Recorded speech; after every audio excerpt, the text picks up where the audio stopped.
पाठ सदगुरु कबीर साहेब की। और दमदार आवाज लगाएं, बड़ी कड़ी तक आवाज जानी चाहिए और वहाँ का पंडाल हिल जाना चाहिए। बोलिए सदगुरु अभिलाष साहेब की। बहुत बहुत साधुवाद। यहाँ हम बड़े ही होनहार स्वर्गीय बाला कपिल नारायण की श्रद्धांजलि समारोह में और उस निमित्त 2 दिवसीय सत्संग समारोह में इकट्ठे हुए हैं। मंच पर विराजमान समस्त संत गुरुजन, साध्वी बहनें, उपस्थित आप सब श्रद्धा मूर्ति देवियों और देवताओं,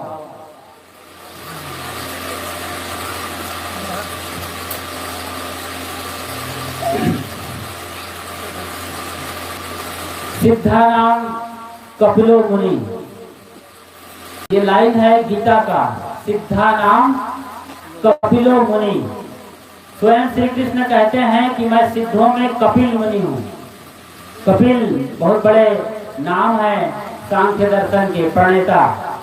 कपिल महाराज सिद्धानाम कपिलो मुनि, तो वो जैसे हाथी में ऐरावत हूँ बोलते हैं, चमक में सूरज हूँ कहते हैं, पानी में समंदर हूँ, ऐसी उपमा देते देते कहते हैं सिद्धानाम कपिलो मुनि, मैं सिद्धों में कपिल मुनि के जैसा हूँ। ये स्वयं श्री कृष्ण कह रहे हैं। तो अभी आपने सुना उस बालक ने अपने जीवन में छोटी सी उम्र में सदगुरु अभिलाष साहेब के चरणों में बैठने का मौका पाया। उनके अंग संग रहे, सेवा किए, उनके सीने से लगकर एक जान हो गए। सब कुछ मिला उन्हें थोड़ी सी जिंदगी में। तमाम उनके गुरु भाई हो गए, प्रयागराज के कबीर पारक संस्थान में गए, यहाँ लौट कर आए। तमाम उनके मित्र हैं, बड़े अच्छे कलाकार थे वो। उनकी घर में तस्वीर लगी है जहाँ वो एक बड़े मंच पर एक रोल निभा रहे हैं किसी पुलिस या स्काउट गाइड के प्रोग्राम में। तो बहुत कुछ उनके जीवन में घटी है और बहुत जल्द वो इस दुनिया से विदा हो गए।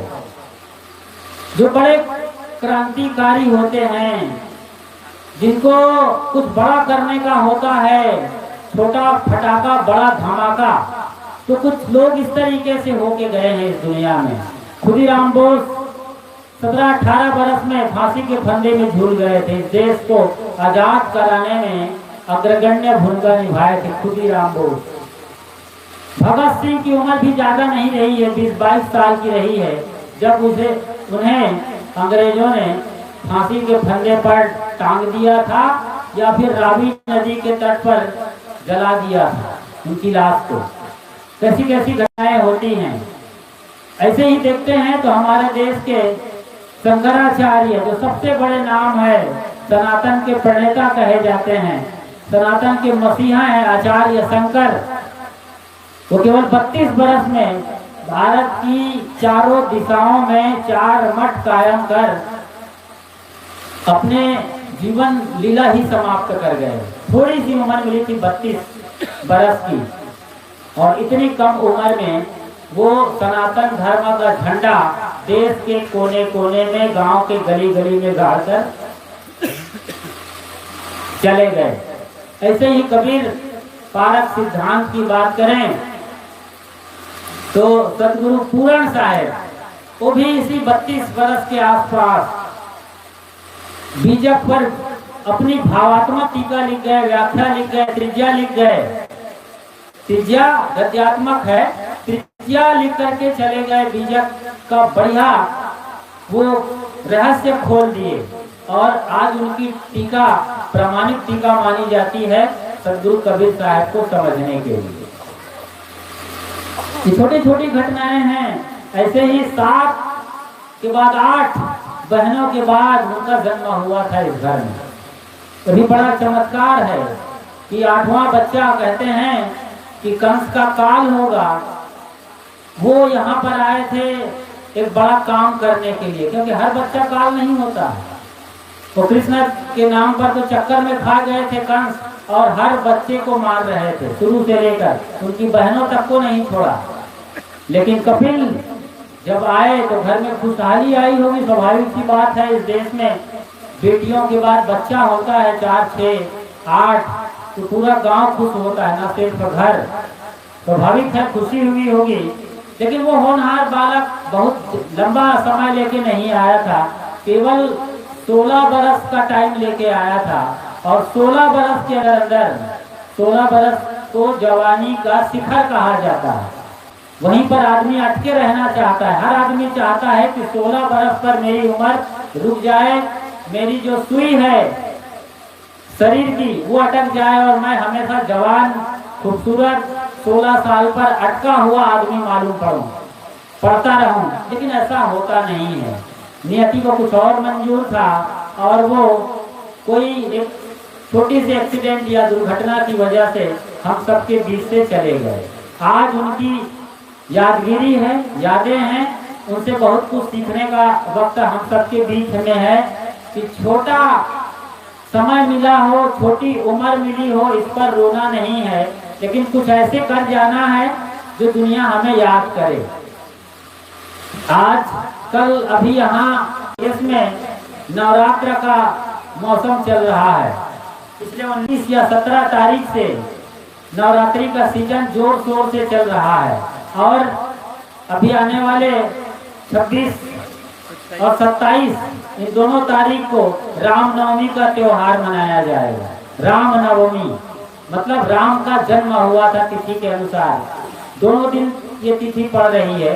तो रामनवमी से आज हम क्या सीख रहे हैं, स्वयं मर्यादा पुरुषोत्तम से हम क्या सीख रहे हैं, आज हमें बैठ करके विचार करना चाहिए। उनके जीवन से पूरे भारत को सीखना है। लेकिन भारत का बड़ा दुर्भाग्य है कि अपने को सनातनी कहने वाले, अपने को कट्टर हिंदू कहने वाले 100 में से 90 घरों में पूरी रामायण को, चाहे वो वाल्मीकि की रामायण हो, चाहे वो गोस्वामी तुलसीदास के रामचरितमानस हो, उसको बाकायदा लाल लंगोटा पहना दिया गया है। पढ़ना बंद हो गया है, लाल कपड़े में लपेट कर टेबल पर सजा दिया है। अगरबत्ती, दिया बत्ती, फूल, चंदन चढ़ाया और लगाया जा रहा है और बाकायदा प्रार्थना की जा रही है, आरती कीजिए रामायण जी की, आरती कीजिए रामायण जी की। बताइए, रामायण जीवन दर्शन है, पूरा लाइफ स्टाइल उसमें प्रिंट होके आया है, छपा हुआ है कि राम कैसे जिए थे, और हम सिर्फ आरती कर रहे हैं उसकी। कहीं बहुत बड़ी भूल तो नहीं हो रही है, और उसी का खामियाजा आज देश भुगत रहा है। भाई को हराने के लिए अखंड पाठ करवा रहा है एक भाई, बड़े भाई छोटे भाई को मुकदमा में हराने के लिए, कोर्ट कचहरी में उन्हें परास्त करने के लिए, जमीन पर नीचा दिखाने के लिए उसी रामायण का अखंड पाठ करवा रहा है। पंडितों को बुलाकर पूरे 24 घंटे का अखंड पाठ चल रहा है। पंडित जी भी आए हैं, एक एक दोहे लाइन को सब गा गा करके पूरी रात बिता रहे हैं लाउड स्पीकर के जरिए। क्यों? भाई को हराना है, भाई को नीचा दिखाना है, कहीं तो जीवन से भी साफ करना पड़ जाए तो उसके लिए भी ये किया जा रहा है। राम स्वयं कहीं आसमान में बैठे सुन रहे होंगे तो उनको तरस आ रहा होगा आज भारत के लोगों पर कि क्या मेरी ये फजीती कर रहे हैं, मेरे नाम को कैसे बदनाम किया जा रहा है। राम जिसे आप जानते हैं राजगद्दी ठुकरा कर चुपचाप चले थे, खबर मिली थी भरत को, भरत दौड़े दौड़े आए कैकेयी को, जो उनकी माँ थी उनके पास आकर जोर से चिल्लाकर पूछते हैं भैया कहाँ गए हैं। कैकेयी कहती बेटा लड्डू खाओ लड्डू। फिर वो अंदर से और भड़क जाते हैं, भीतर से उनका बिल्कुल वारा पार हो जाता है। मैं पूछ रहा हूँ भैया कहाँ गए हैं भैया? कहे बेटा लड्डू खाओ, मिठाई खाओ, जश्न बनाओ। तब किसी से पता चलता है कि भाई यानी भैया राम को तो 14 बरस का वनवास हो गया है और वो जंगलों में चले गए हैं। सोचो उनके साथ क्या बीता होगा। खूब डांटा उन्होंने अपनी माँ को, कह गई जिन्होंने जन्म दिया था। डांटा ही नहीं, मौका भी आया था मारने का, चांटा, लेकिन अपने को संभाल गए थे। बताओ कितना भ्रातृत्व प्रेम सिखाया गया है। एक छोटी सी और कहानी का हिस्सा मैं प्रस्तुत करता हूँ, फिर हम शाम को वक्त रहेगा तो इस पर बढ़िया से विश्लेषण करेंगे। अभी हम कपिल नारायण इस श्रद्धांजलि में है और उसी के जीवन दर्शन को हम समझते समझते राम के जीवन दर्शन को समझ रहे हैं। वन देवी को मालूम पड़ता है कि राम मेरी ओर आ रहे हैं, तो वन देवी प्रकट हो जाती है, फूल बिछाने लगती है। तो भैया राम उस वन देवी को क्या कहते हैं, सोचो भाई तो कलेजा क्या होता रहा होगा और आज क्या हो गया है। वन देवी के सामने वो झुकते हैं, नतमस्तक होते हैं और कहते हैं कि जब मेरे भाई आए भरत तो एक काम करना, मेरे लिए तो फूल बिछा रही हो, इसके लायक मैं हूं नहीं, लेकिन जब मेरे भाई भरत आए तो सारे कांटे और कंकड़ इस रास्ते से हटा देना। वन देवी को बड़ा अचरज हुआ, आप तो क्षत्रिय खानदान के हैं और तुम्हारा भाई भरत कोई बुद्धि इंसान नहीं है, कोई बकरे का दिल का नहीं है, कमजोर नहीं है, तो पराक्रमी है, वीर विक्रम है। भरत जिनके दहाड़ से जंगल कांपने लग जाए वो आए और मैं कंकड़ पत्थर और कांटे हटाऊं, ये आप क्या बोल रहे हैं, वीरों के लिए शोभा नहीं देती है। कहा वन देवी आप समझिए मेरी बातों को, मैं कंकड़ पत्थर पर चल रहा हूँ, यहाँ तक तो बात सही है, लेकिन जिस दिन भरत जब इस रास्ते से चलते हुए आएगा और उनके पत्थर कंकड़ लगेंगे पैरों में, तो उसके कलेजे में फफोला हो जाएगा, फोड़ा हो जाएगा कि इसी रास्ते से मेरे भैया गए हैं। बताओ उन पर क्या बीतेगी कि मेरे भैया इसी कंकड़ पत्थर पर चल गए, 14 साल का कठोर वनवास काटने गए हैं, मुझसे ये बर्दाश्त नहीं होगी उनकी पीड़ा, इसलिए कृपया मैं हाथ जोड़ता हूँ वन देवी, आप उनके रास्ते से कंकड़ पत्थर हटा लेना।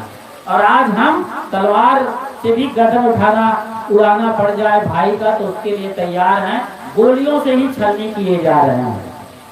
आज ये सीखना है, भाई भाई की कहानी, माँ और बेटे के प्रेम की कहानी, बाप बेटे की कहानी, दशरथ के साथ क्या रिश्ता निभाया है राम ने, वो मौका रहा तो शाम को सीखेंगे, अभी वक्त इजाजत नहीं दे रहा है। तो भैया कपिल की उन पावन यादों में जो अपने जीवन और दर्शन को हमारे बीच रखा है और उनकी बहनों ने अच्छी तरीके से फॉलो किया है।